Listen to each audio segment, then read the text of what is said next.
This is the Alcohol Free Lifestyle Podcast, where you learn to live a life of health, wealth, love, and happiness. Welcome back to part 3 of Hormones in Flux, the biological changes of perimenopause, menopause, and alcohol's impact. This is Victoria English, head coach at Alcohol Free Lifestyle.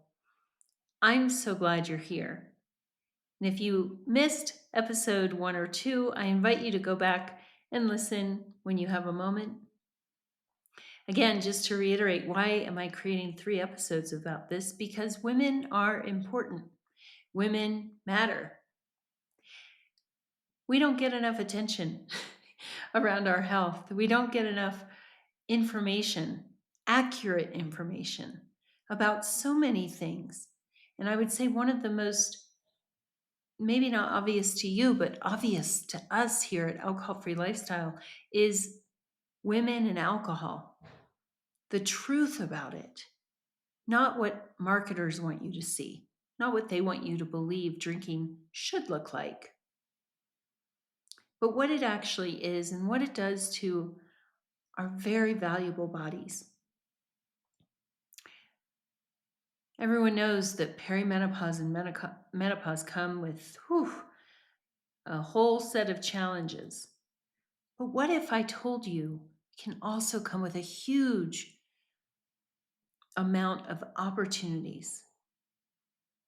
What if I told you that you could look better and feel better and, yes, the golden ticket, sleep better?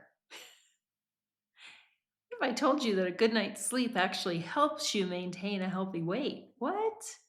I'll take that. A good night's sleep and a healthier metabolism? Sign me up.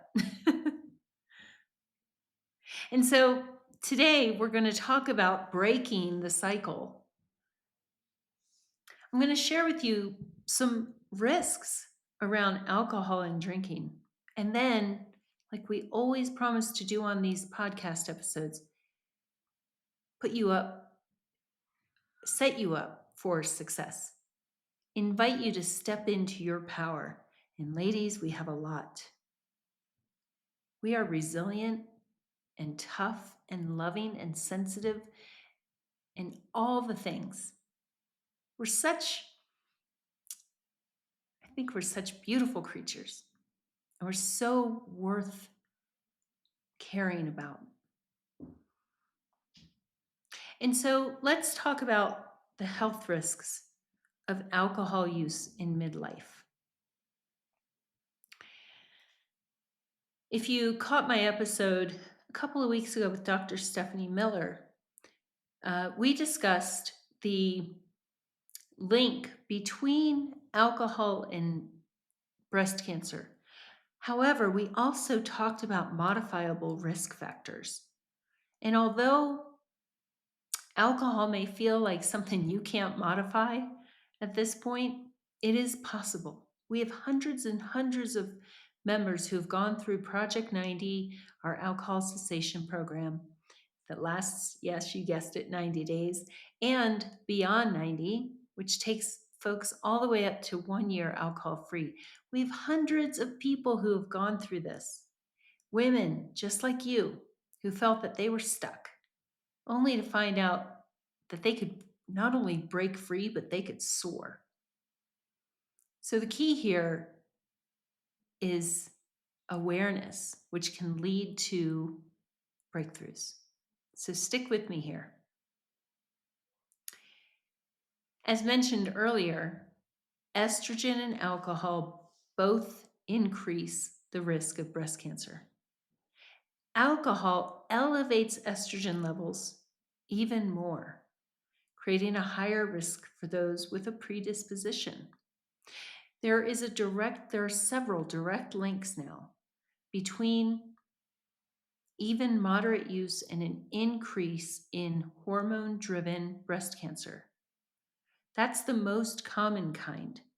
My breast cancer was non-hormone driven. It was triple negative breast cancer, which is aggressive, grows like crazy, and is very deadly. And I'm super lucky I caught it in time. Now, I don't know if there's a link between mine and alcohol, but I'm guessing probably so. I do know that it compromised my immune function and could have damaged my cellular DNA. And so, believe me, I didn't like learning this stuff.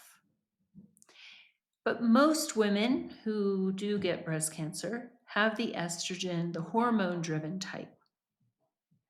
So, alcohol increases your estrogen level, which raises your risk. I looked up a study from Chen, W.Y., Rosner, B., Hankinson, S.E., Kolditz, G.A., and Willett, W.C. from 2011, kind of the early days of studying moderate alcohol consumption during adult life, drinking patterns, and breast cancer risk. That was in JAMA number 306. And it did highlight the increased breast cancer risk associated with moderate alcohol consumption in women. Found that even low levels of alcohol intake were linked to a higher risk of breast cancer, especially concerning for women in menopause when the natural decline in estrogen is thought to impact breast tissue sensitivity. That's a bummer. Like, we don't have enough to worry about at this age, right? But like I said, you do get to have a vote in how this turns out. Additionally, estrogen has protective effects on the cardiovascular system. As it declines, drinking puts women at a higher risk for hypertension, arrhythmias, and other cardiovascular problems. Now, that's true even for those of us who are active. I was always athletic, always fit, except I drank too much. As we grow older, lots and lots of risk factors increase. We are more susceptible to disease without being not just proactive, but aggressive in the way that we choose to live our lives to keep ourselves healthy. Again, heart disease amongst women isn't talked about very much, is it? It's one of the leading causes of death. Osteoporosis. When I was growing up, and when you were growing up, I grew up in the 70s and 80s. Didn't you see those older women kind of stooped over, shuffling along, looking so frail, like they almost might break? That's very real. Osteoporosis. If you haven't gotten a bone density scan lately, I invite you to do so. It's a thing. I'm especially vigilant around many things because since I had triple negative breast cancer, I can't take any hormones. Nothing. The only defense I have against these things is lifestyle. There's not a lot of wiggle room. And other women, for many reasons, cannot take hormones either. For some, it's a health risk. For others, it's a personal choice. So lifestyle really matters, even if you are able to take some hormone replacement therapy. If you can take it today and it's helping, okay. There's no guarantee you'll be able to continue taking it. And so, regardless of the status of your hormones, isn't now a great time to again be aggressive in protecting your lifestyle, in improving your health choices. And so alcohol does interfere with bone density. And then menopause heightens osteoporosis risk because of the lower estrogen levels. I'll be honest, guys, I have barely any estrogen. And it's rough. And I don't drink. However, I'm doing everything I can with my doctor's supervision to manage it. And yeah, it's rough in some ways, but every time I work out, every time I lift some weights, every time I'm walking my dogs, you know, I know that I'm doing what I can do to take care of myself. I take my supplements. I'm never too, I'm never buzzed or drunk at the end of the night. So I remember to take what I'm supposed to take. I wake up in the morning and I'm refreshed. I'm clear headed. Remember to take what I'm supposed to take. And I'm not afraid of going to the doctor because regardless of what happens, I know I'm doing my best. And I want that for you too. You are so worth it, even if you don't believe it yet. I didn't either. That's another episode. And so, with all these things, and you're smart people, you think, well, gosh, I know all this. Why don't I just stop? Has anyone in your life said to you, gosh, just stop drinking? I'm like, gee, I never thought of that. Never occurred to me to just stop. If we could just stop, we would have, right? We're smart people. We know what's going on. We would have just stopped. And so, if you've listened to enough of these episodes, you've heard us talk about how alcohol rewires the brain's reward system. It hijacks our brain. It decreases volume in our prefrontal cortex, the part of our brain that helps us pause and make thoughtful decisions to weigh the risks and benefits of things. We're more impulsive. We're more triggered by triggers. Our dopamine levels are low. Our cortisol levels are high. We just don't feel great. And so, how are we expected to think this through after a long day? That's where support comes in, coaching, really drilling down to the root of why you drink and what keeps you going back, aside from the fact that, again, probably for the thousandth time you're hearing me say this, alcohol is a highly addictive drug. But besides that, what's driving you back to it? What thoughts and beliefs do you have? How can you be empowered through coaching, through mindset shifts, through neuroplasticity? Okay, the brain, it got hijacked, it's compromised because of alcohol, but bam, guess what? Neuroplasticity is so real. And you get to choose what happens next. And yeah, it takes commitment and consistency. You're not always going to feel like doing it, but you don't always feel like drinking either. You're just stuck. You do it anyway. And unlike the cycle of drinking, on the other side of this work is hope.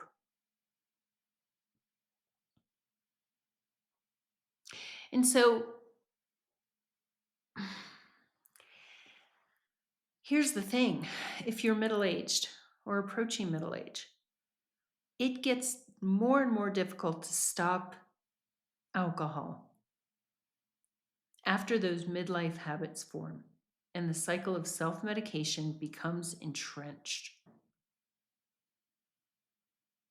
What are you waiting for? You can bring all of your thoughts and beliefs, all of your doubts, bring them to us. That's what we're trained to do.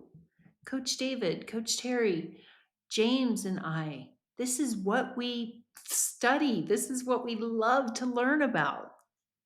Bring it to us. Dump it in the middle of the room. We're going to help you through it.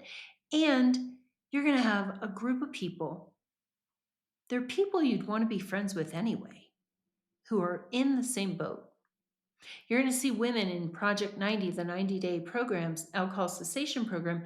You're going to come in on day 1 and you're going to see women on day 30, day 60, day 45, day 12, day 90. And they're going to tell you about the gains, about the wins. And slowly but surely, you're going to start to believe it's possible for you too. I know it's a bit of a trust fall. And if you're Gen X like me, that doesn't come easy. Did you ever play that as a kid? And, we all had a weird sense of humor and we let each other fall sometimes. Ay, ay, ay. But anyway, look, I get it. But you've taken a trust fall with alcohol. And how's that worked out? Why not try it with us? We've lived it. We walk the walk. We talk the talk. Or is it talk the talk, walk the walk? You know what I mean. And you're going to be with these amazing people who are doing it with you. And so get out of the trenches and come soar with us. These may not feel very appealing or sound very appealing yet, but I promise they'll start to kick in once you're with us. We talk about and teach you and empower you to practice mindfulness and relaxation techniques. Sometimes there's a belief that when I give up alcohol, I'm going to have to be on all the time. And sometimes I just need to escape.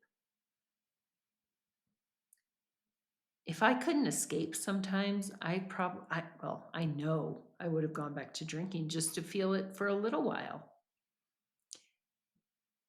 I promise when the fog lifts and you're a little clearer, these things do work.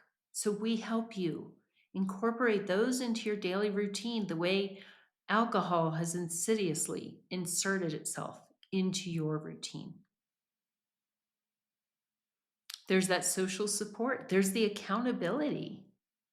You know, we have the Zoom calls, we have the community platform where we see each other pretty much every day. And so people are going to look for you. They're going to miss you. They want to hear about how you're doing. And that's an amazing feeling after isolating and being stuck in our own heads. We talk about exploring alcohol-free alternatives. There is a huge market out there. We've got the best mocktail recipes around.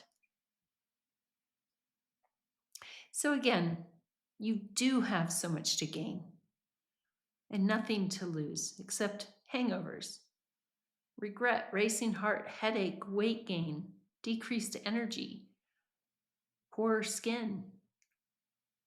Let's say goodbye to that stuff and say hello to a beautiful chapter in life that you've worked really hard to earn. I hope you'll book that discovery call. 15 minutes. It's free, no obligation. I don't know if you're a fit for us or not. And whatever happens, it's okay because this is a huge step. Thank you so much for tuning in. Thank you so much for paying attention to yourself. We are strong and we are worthy, ladies. So let's get after it together. Until next time, take good care and have an awesome day. Thanks so much for listening. If you'd like to learn more about our stop drinking services, you can go to alcoholfreelifestyle.com. You can follow me on Instagram at James Swanwick. Our YouTube channel is at alcoholfreelifestyle.com/YouTube, or you can send me an email at james@alcoholfreelifestyle.com.